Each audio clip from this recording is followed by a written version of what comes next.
mofinaina isan'andro atolotry ny mpitandrina rakotina valina maoly.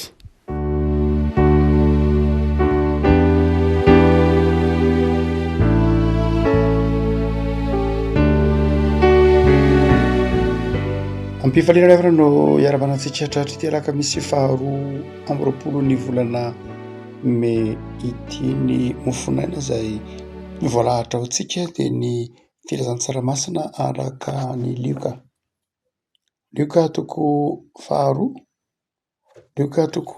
faharoa no vakintsika ry afaka manomboka amin'ny andininy faha 1 amby roapolo ka hatramin'ny andininy fahadimy amby telopolo.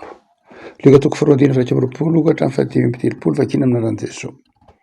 Ary efa tapitra ny avalona ka ofirana ny zaza dia nataony hoe Jesosy ny anarany. Araka ilay nataon'ny anjely fony tsy mbola torotoronina tao an-kibo izy.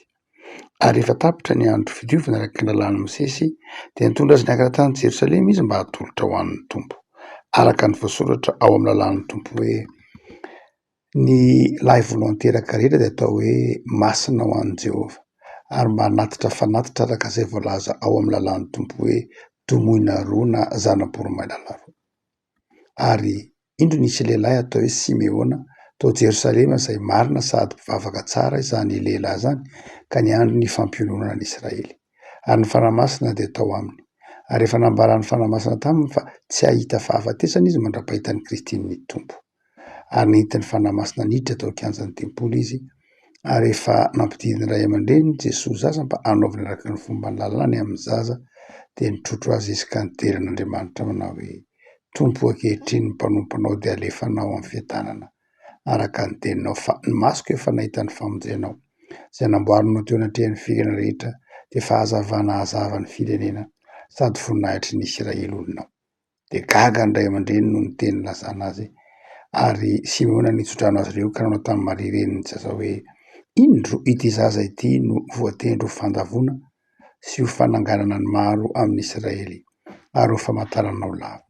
Ary ny fanahinao dia ho tsatoana sabatra mba haseho ny hevitry ny fo maro.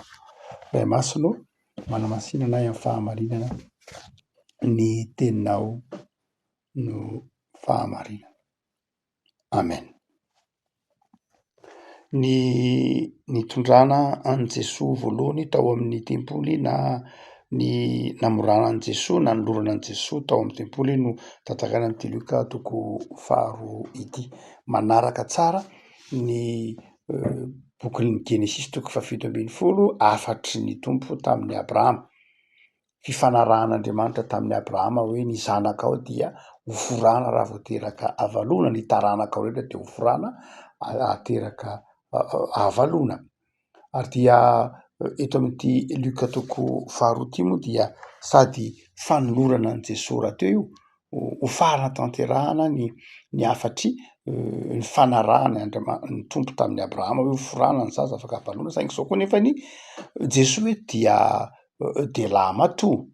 lahy matoa ary satria lahy matoa Jesosy dia atolotra ho an'ny Tompo tahaka ny voaloam-bokatra rehetra teo amin'ny testamenta taloha dia ny voaloam-bokatra, ny voaloam-pananana, ny voalohan-teraka dia atolotra ho an'Andriamanitra.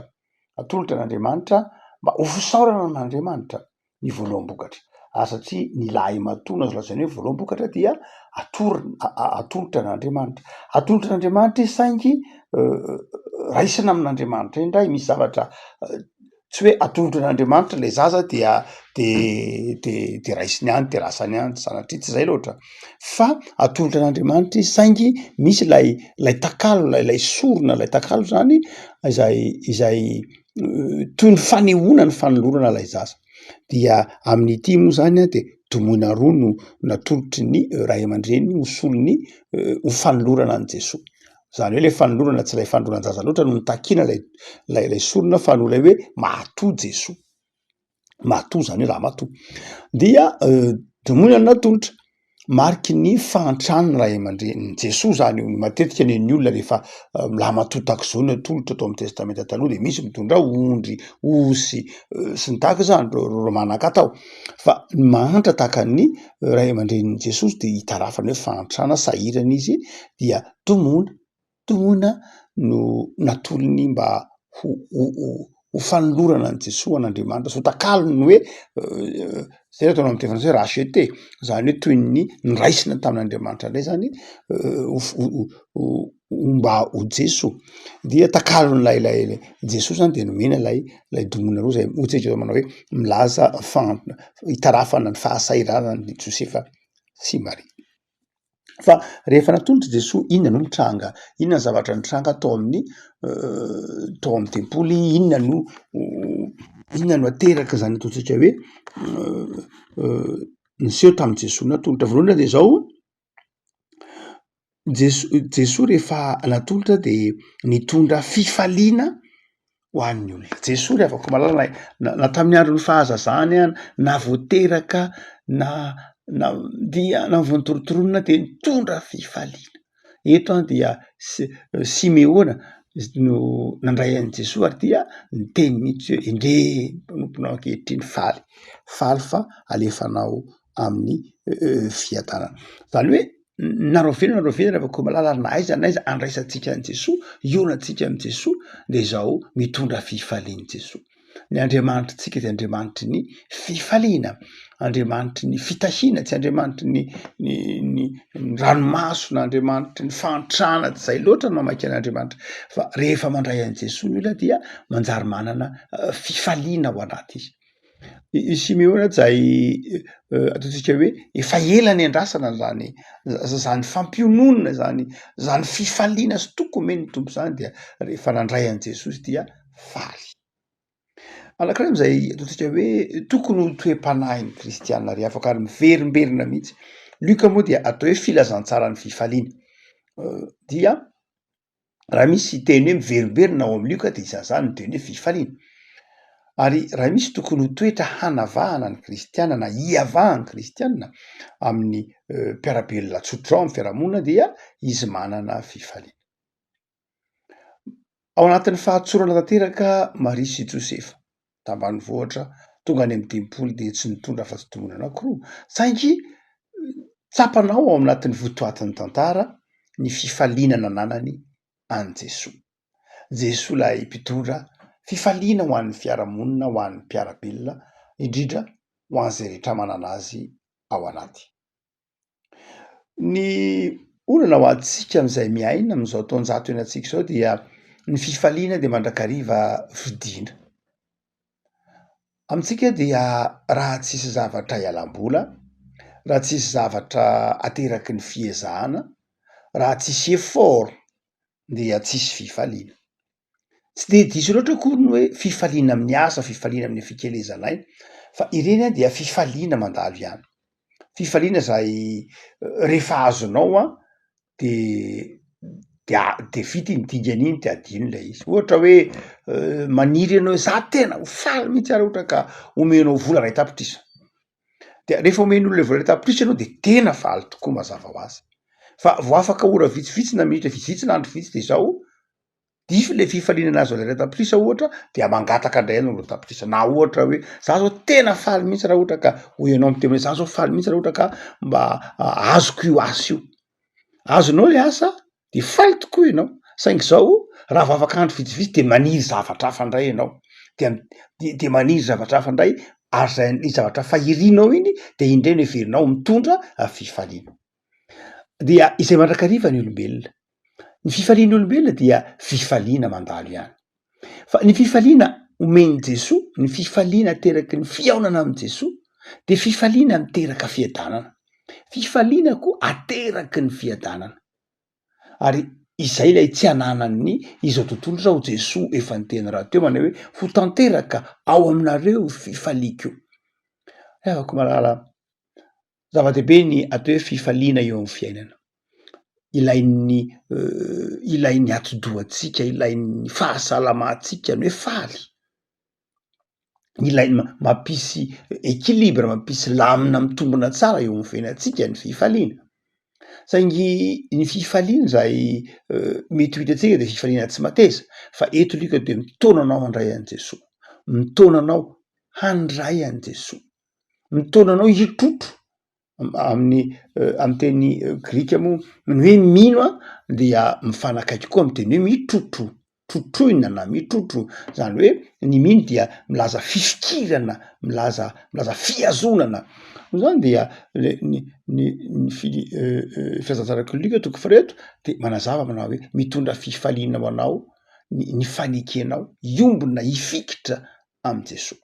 Fahatsahatra faharoa lehibe zay mbola hitantsika amin'ity aty andiny ity a dia Jesosy rehefa tonga tao amin'ny tempoly a dia hoy filazan'ny Lukas manao hoe niteniteny an'izao tamin'ny Maria Simeona nanao hoe ity zazy ity dia voatendry ho fandavona sy ho fananganana maro amin'ny Israely ary ho famantarana ho lavina.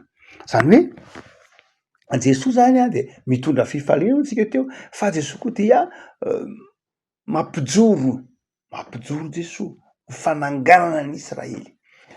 Ny teny hoe mahantra ao amin'ny teny hebreo de milaza hoe fisaka, milaza hoe fisaka ahoana moa? Zany hoe milaza zavatra toy ny tsy mahajoro, toy ny mandady amin'ny tany.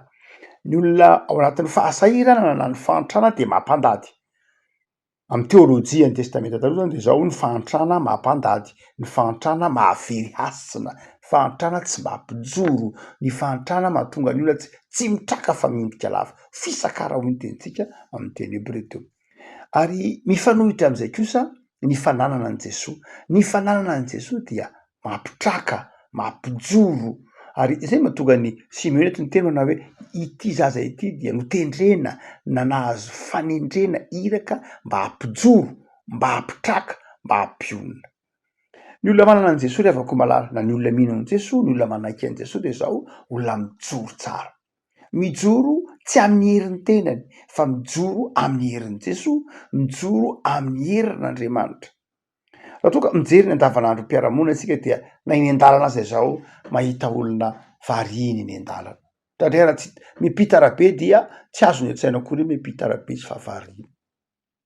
Efa etenterany arabe izy vao mety ho tratry ny fahatera moa za miampita arabe de mandeha eny an-dalana de sao be dia be ny olona tazanao tsy mifantoka amin'ny lalana le fa lasa nieritreritry noho ny fahasarotam-piainana ve asa re noho ny olana maro isan-karazany ve asa rehefa mandeha de zao mahita olona be dia be fa tsy mifantoka tsara amin'ny lalana leny, lasa mborona, lasa nieritreritra, toy ny miady am-panahy. Ary de zao olona miondrika, olona maloka, tsapanao ho tsy tena manana fifaliana feno.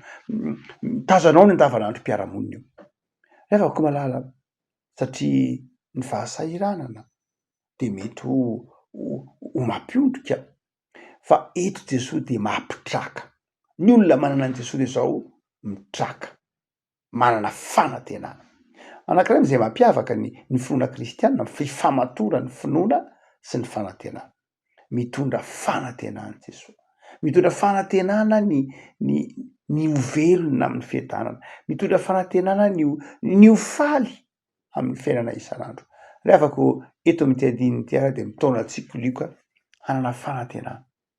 Satria ny Andriamanitrantsika tsy Andriamanitra mampandady antsika sanatria, tsy Andriamanitra mampitondra enta mavesatra antsika, tsy Andriamanitra manao tsindrio falavo, tsy Andriamanitra manao tohatra fiakarana fa Andriamanitra mampitraka, Andriamanitra mampionona, Andriamanitra te hiteny aminao foana manao hoe alefa za ty anao, alefa za miaraka aminao, alefa za eo foana. Ny Andriamanitrantsika ny Andriamanitra mampahery antsika. Alefa fa efa navelako ny helokao, efa tsy tezitra aminao tsony alefa miasa mitombo. Ny Andriamanitrantsika zao Andriamanitra miteny manao hoe izy ho anao zay miasa fatratra sy mavesatra entana, avy fa omeko fitsarana. Aoka tsy iondrika eo anatin'ny fahoriana, tsy iondrika eo anatin'ny faharesena, tsy iondrika eo anatin'ny tsy fahombiazana, tsy iondrika eo anatin'ny mety ho fahotanana atao tamin'ny lasa koa aza, fa Andriamanitra mampitraka, manome fifaliana, fiadanana, fitsaharana io Matio. Fa ilay Andriamanitrantsika Jesosy koa zany dia ho ihany lioka manao hoe izy io dia voatendry mihitsy raha teo koa ho fandavona. Zany hoe inona le fandavona? Le fandavona tiana tenena de zao ho fitsarana, ho fanavahana. tsy hoe ny antom-pisiany Jesosy no mampalavo ny olona fa mipanoty efa lavo raha teo fa izao lay fahalavona dia miariary ao am' Jesosy. Rehefa tsapan'ny olona fa tena lavo izy zay vao mijoro. Ny olona mieritreritra ny tena no mijoro foana dia mety efa lavo izy. Zay mahatonga Paoly miteny amin'ny Galatiana manao hoe ho anareo zay mijoro tsara de mitandrema sao lavo. Ka lay teny hoe fandavona eto, lay teny hoe fandavona eto izao milaza hoe fanavahana. Tsy lay fandavona zany ny zava-dehibe fa lay fijoroana ateraka rehefa miona amin'ny tompo ao anatin'lay fahalavona. Mety ho lavo ny fahotana ny olona, mety ho lavo ny fankahalana, mety ho lavo ny fahalainana, mety ho lavo ny fisarahana tamin'Andriamanitra. Fa Jesosy kosa no tendrena ampiariary hoe andray ty za, zay le hoe lavo, andray ty fahotako, andray ty fahakifiako. De izao ny olona mahatsiaro ho lavo ka te hitraka, te hijoro ao am' Jesosy izy no mijoro.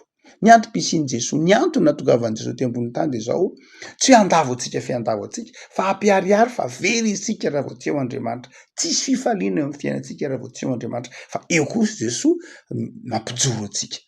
Ary toy ny teny tahaka ny tenenany tamin'ny ilay zazavavy kely zay lay maty de nitenenany tompony hoe ry zazavavy mitsangana talita kumi, Jesosy mampitraka, Jesosy mampitsangana, Jesosy mampijoro. Ary eto Luka de mamarana miteny hoe izy io nge dia ho famantarana ho laviny. Jesosy dia ho laviny, ho famantarana ho laviny, inona hevitry zany? Na dia eo ara lay Jesosy zay ndrahan'Andriamanitra hampahery antsika.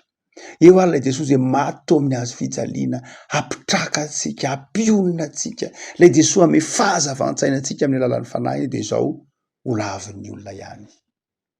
Ho lavin'ny olona ihany izy ary be de be ny olona zay mankahala an' Jesosy, tsy tian' Jesosy. Nefa inona moa nataony Jesosy? Jesosy nge tsy nankahala olona tety ambonin'ny tany.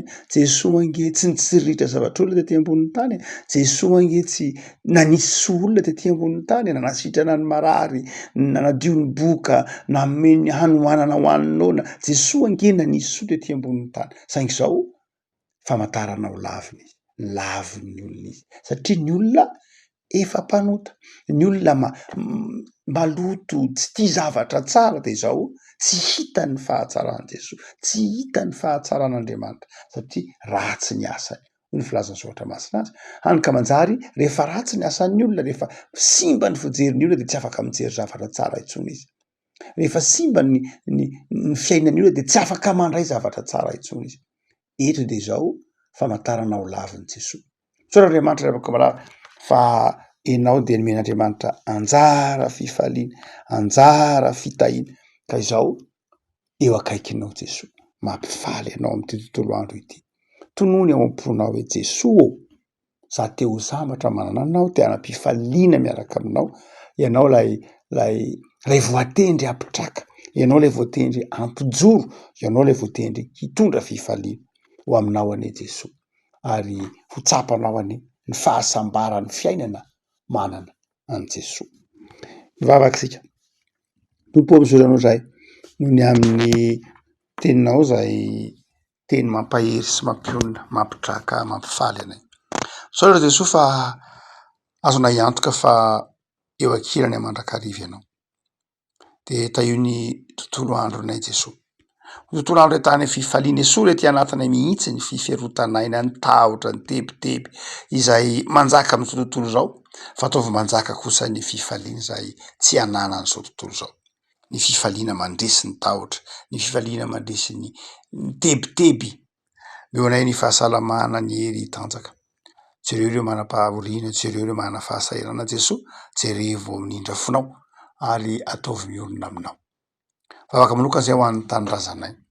Vavaka manokana zay ho an'ny fiangonana misy anay. Ampiorenao amin'ny finoana, ampiorenao amin'ny filazantsara. De mametraka ny fiainanay indray zay eo ambany fitahinao zao ora sy fotoana izao mba ho andro fifalianao anay ity alakamisy ity. Misaotra Jesosy. Amen.